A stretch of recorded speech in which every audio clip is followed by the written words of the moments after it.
conclusión de esta presentación. El espíritu de esta charla no es presentarles una serie de cifras sobre la situación del índice de criminalidad en cada uno de los estados, sino tratar de permear información que hemos obtenido de otras misiones a fin de poderles otorgar los insumos para elaborar una estrategia de seguridad para sus observadores electorales, que finalmente son el elemento más valioso para sus asociaciones, porque son las personas más expuestas que están en terreno. Iniciamos pues. La reflexión es esta: antes de participar en cualquier proyecto de monitoreo, los observadores deben de comprender los riesgos que esto conlleva. ¿Por qué? Porque la observación electoral es una actividad que permite la apertura de conciencias, la participación ciudadana.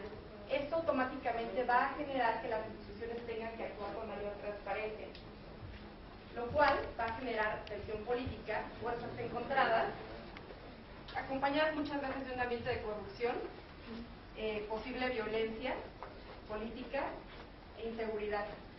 Ante todo esto, el observador electoral, adicional a su monitoreo diario, tiene que observar y muchas veces reportar posibles incidentes en un marco totalitario o de corrupción, lo cual automáticamente lo posiciona en una situación de vulnerabilidad ante una situación concreta. Ahora bien, ¿qué buscamos con este acercamiento? Buscamos que su ejercicio pueda llevarse a cabo de la manera más segura posible, garantizando su integridad y desde un punto de vista de fortalecimiento de seguridad ciudadana. Algunos de los ejemplos que hemos utilizado para esta charla son las misiones de observación electoral en Colombia, celebradas en octubre de 2007, el Observatorio Electoral USAC en Guatemala 2011, y Manual de la Unión Europea para la Observación Electoral, y algunos testimonios proporcionados por observadores en Sierra Leona. A lo cual vamos a llegar a conclusiones generales, que iremos aterrizando poco a poco. El contexto de México es el siguiente. La Secretaría de Gobernación de entrada es la entidad federativa, es la autoridad encargada de garantizar la seguridad de los ciudadanos y de todos aquellos que participan dentro del proceso electoral. ¿Por qué? Porque tiene esta facultad de vinculación con las entidades administrativas y de seguridad de los estados. Por tanto, cualquier tipo de inquietud o de injerencia en materia de seguridad que quieran generar como miembros de la sociedad civil tendrá que ser formulada directamente a la Secretaría de Gobernación en un ánimo proactivo y de protección ciudadana. ¿La que sigue, por favor? Ahora bien, ¿cómo vamos a empezar con este proceso de concientización? Necesitamos estándares, ¿correcto?, para poder determinar cuáles son los riesgos a los que están expuestos nuestros observadores electorales. Ahora bien, ¿cómo vamos a detectar estos riesgos? ¿Cuáles son los conceptos clave que aquí debemos de tener? ¿Qué es un riesgo y qué es una amenaza? ¿A qué están expuestos nuestros observadores electorales? Una amenaza es un indicio de la proximidad de algún daño o peligro, mientras que el riesgo es algo más aterrizado, es la contingencia o proximidad a un daño. Ustedes, dentro de la diferencia entre un riesgo y una amenaza, es que la amenaza es el indicio de, mientras que el riesgo es una situación que se materializa. ¿Por qué? Porque el riesgo es mesurable, mientras que la amenaza no. Entonces, bajo estos conceptos, nosotros les sugerimos ir armando una estrategia de seguridad para sus observadores, a fin de que puedan identificar cuáles son los riesgos concretos, cuál es el nivel de impacto que estos pueden generar y cuál es la estrategia para mitigarlos o controlarlos que van a desarrollar. Es decir, la que sigue, por favor. Hay muchas formas de medir el riesgo. Existen varias metodologías, pero aquí vamos a utilizar la que utiliza la Secretaría de Gobernación para estar todos en el mismo canal. El riesgo, definido por la Ley de Protección Civil, lo definen como la probabilidad de sufrir un daño. Entonces, bajo este esquema, El riesgo está determinado por la probabilidad de sufrirlo y el impacto que este me va a generar si lo sufro. A lo cual un riesgo puede ser de bajo, mediano o alto impacto. ¿Esto por qué me va a servir?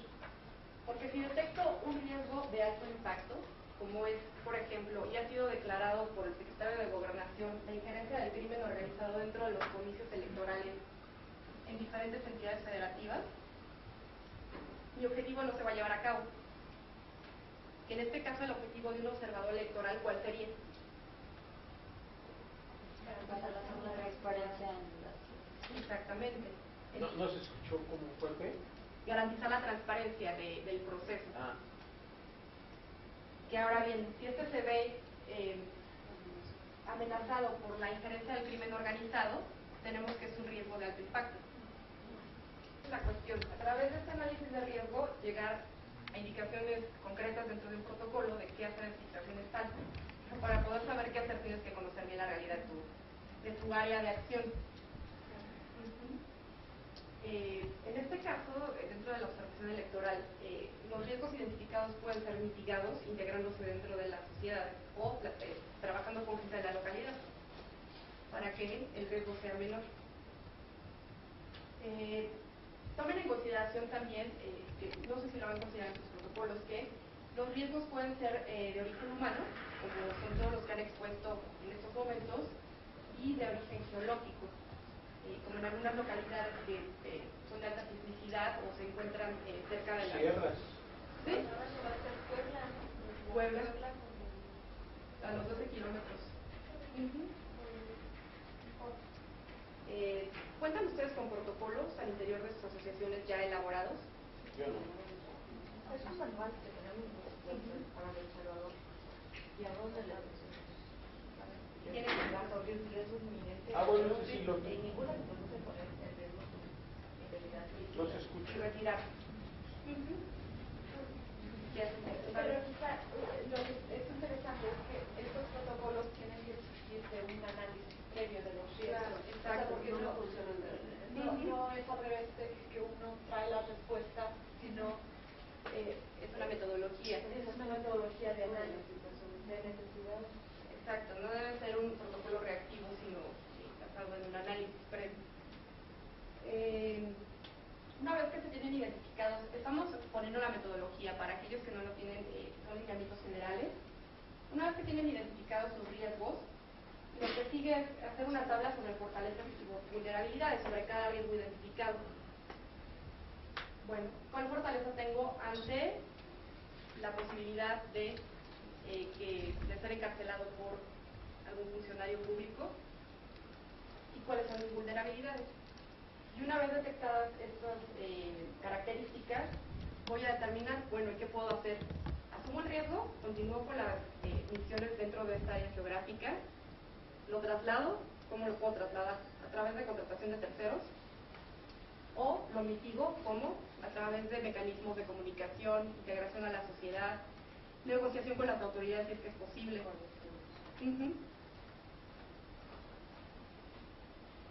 Los elementos comunes que observamos en los protocolos anteriores a nivel internacional y en muchos internos también son los siguientes. Esta es la estrategia a seguir. Una vez identificados los riesgos, tengo que establecer políticas o lineamientos de seguridad concretos, protocolos. ¿Qué hacer en caso de un ABC? La siguiente es estructuras de comunicación claras. Ok, sucede una situación de riesgo, ¿a quién la reporto? ¿A quién acudo? ¿Cuál es mi estructura dentro de la organización de reporte de algún incidente, por ejemplo? Si este incidente sucede en un área geográfica ajena a la mía, ¿a quién se le reporta? Esta persona a su vez, ¿a quién se lo reporta? Y las siguientes son planes de contingencia ante una situación de crisis. ¿Por qué? Porque mi objetivo lo tengo que cumplir, ¿no? ¿Qué pasa si estando en ¿dónde será? San Juan, Chamula. Hay un terremoto muy fuerte que nos hace desalojar todas las casillas. Tengo un plan B, ¿qué va a pasar?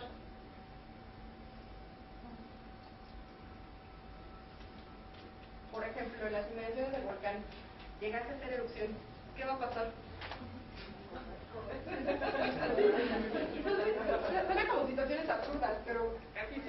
fenómenos naturales, no avisan, pueden suceder, ¿y qué hacemos? Entonces, ¿la que sigue, por favor? Con respecto al primer punto de alineamientos concretos, protocolos de seguridad, ¿qué se sugiere tener? Procedimientos operativos, que son instrucciones concisas sobre qué hacer ante determinadas circunstancias, muy claras, 5 pasos, A, B, C, ante tal riesgo. Y bueno, están basadas en un análisis de amenazas y los riesgos. ¿Y por qué hacemos la diferenciación? Porque, por ejemplo, en Naciones Unidas trabajamos este tipo de protocolos basándonos en un análisis de amenazas, que es la probabilidad de que algo pueda ocurrir. Pero la mayoría de los lineamientos y políticas se basan en riesgos. Una vez que tengo estos protocolos establecidos, trabajados, impresos, ¿qué voy a hacer? Pues los voy a socializar, ¿no? Con todas las personas de mi organización, para que todos sepan qué hacer ante tal o cual situación. Por ejemplo, a través de trípticos, procedimientos operativos muy claros, y tienen que ser herramientas lo suficientemente ágiles para que las puedan llevar a terreno, que es lo que se sugiere. Un librito, no un mamotreto de 350 páginas que no las pueden llevar a campo. Y finalmente, un punto muy importante es designar un oficial de seguridad que coordine que todos estos protocolos se están llevando a cabo y verifique que los pasos se están cumpliendo y hay una adecuada línea de reporte. ¿Cuenta con oficiales de seguridad, las personas que tienen protocolo? ¿Cómo es su línea de reporte? ¿Ante alguna coordinador distrital, el coordinador distrital y el coordinador general? Ya, y él asume varias funciones. Ok. Tal vez una sugerencia es que asignen a una persona encargada de la seguridad únicamente. Puede ser un mismo observador, pero que lleve todo este tema. Ahora, esta persona podrá ser el enlace entre la Secretaría de Gobernación ante alguna situación de contingencia que, bueno, aquí es más complicado. Autoridades federales locales y el grupo de trabajo de la Organización de Sociedad Civil. Sus funciones externas es coordinar apoyos con las autoridades. Sus funciones al interior es socializar y capacitar a todos sobre los protocolos, coordinar las redes de apoyo al interior de comunicación dentro de la organización y verificar que todos los protocolos estén cumplidos por los observadores y en caso de que no se cumplan, cuáles son las sanciones. ¿Por qué? Porque al final de cuentas, en una situación de riesgo, uno de los observadores actúa de manera imprudente, esto va a mermar los objetivos de toda la organización y los puede meter en un lío muy grande. Ahora, mi siguiente punto es una estructura de comunicación bien establecida. ¿Qué se recomienda hacer?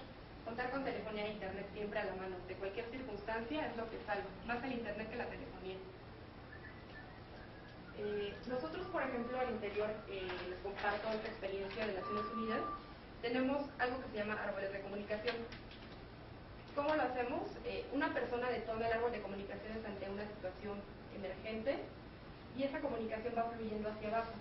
Es decir, esta primera persona llama a 2, estas 2 personas llaman a 3 y así sucesivamente, hasta que la información llega hasta la base y de la base vuelve a subir en un reporte.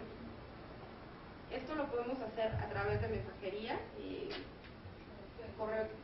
correo electrónico o si tienen radios es la mejor forma de comunicarse en localidades alejadas.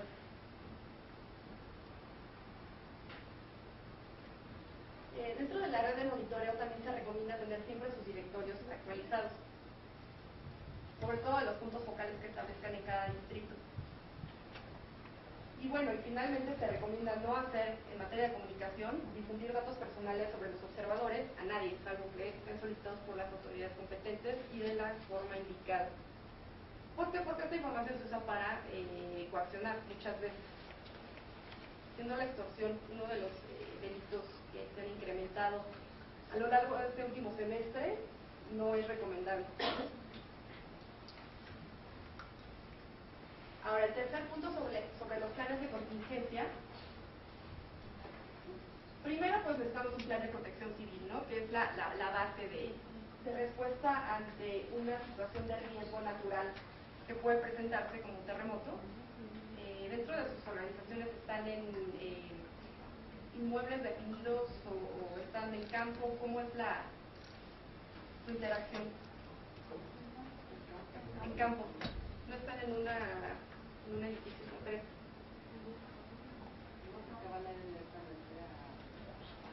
Pero digamos sus sedes de monitoreo. Hoteles. Pero llegan hoteles, ¿no?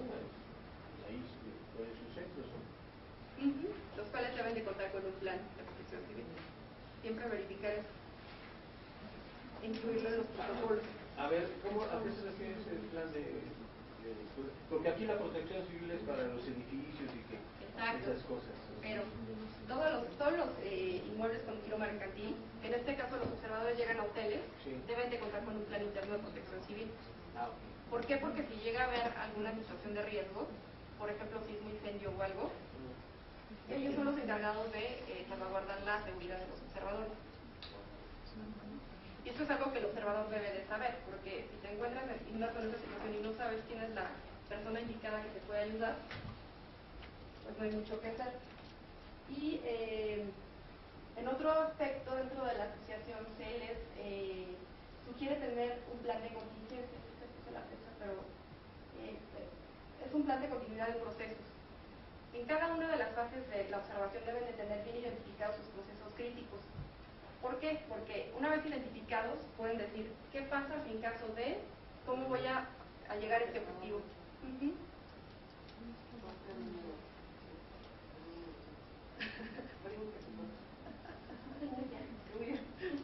Sí. Hay que correr. Y bueno, estas son las recomendaciones generales ante situaciones violentas. Obviamente retirarse al percibir una situación de peligro, permanecer neutral, no emitir ningún tipo de opinión, identificarse como observador electoral, considerar que cualquier amenaza es seria, por tanto, una vez establecidas sus redes de monitoreo, la tienen que canalizar con su punto focal de seguridad para que puedan ir viviendo el clima de seguridad, conducirse de manera profesional y mantener la calma ante cualquier situación de riesgo. Y en el trabajo en el terreno se recomienda realizar traslados carreteros no nocturnos. No realizarlos. Por la noche no. Sí, no.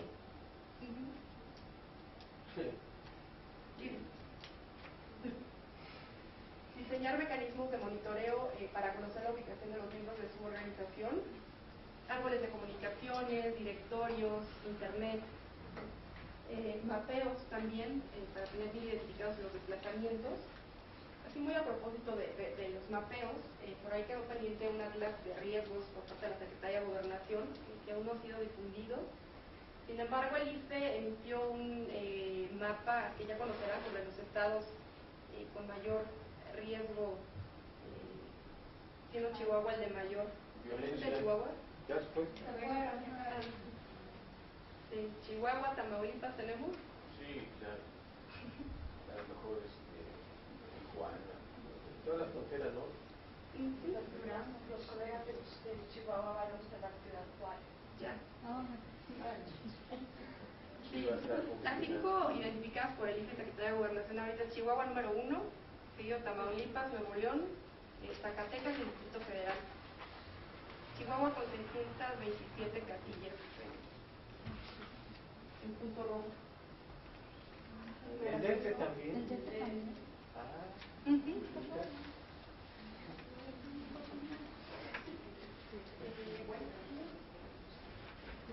Ahí está. Este es el mapeo al interior nuestro, ¿no? Que depende de la actividad que se está realizando.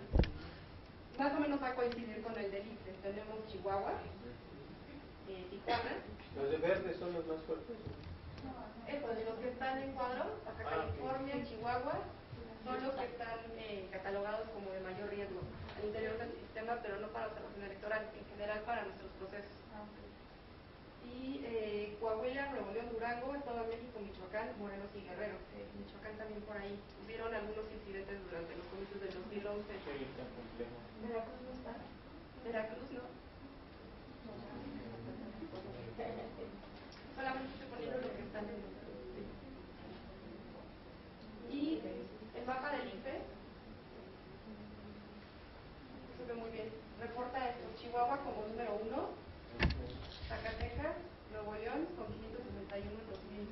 Tamaulipas, DF, 398. Y son los estados con secciones electorales que requieren atención especial. Casualmente no está Michoacán.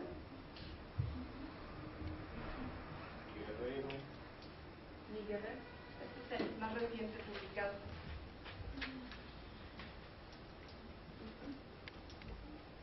Y bueno, finalmente estas recomendaciones tienen como finalidad promover que realicen protocolos internos al interior de sus organizaciones para poder atender cualquier situación de riesgo.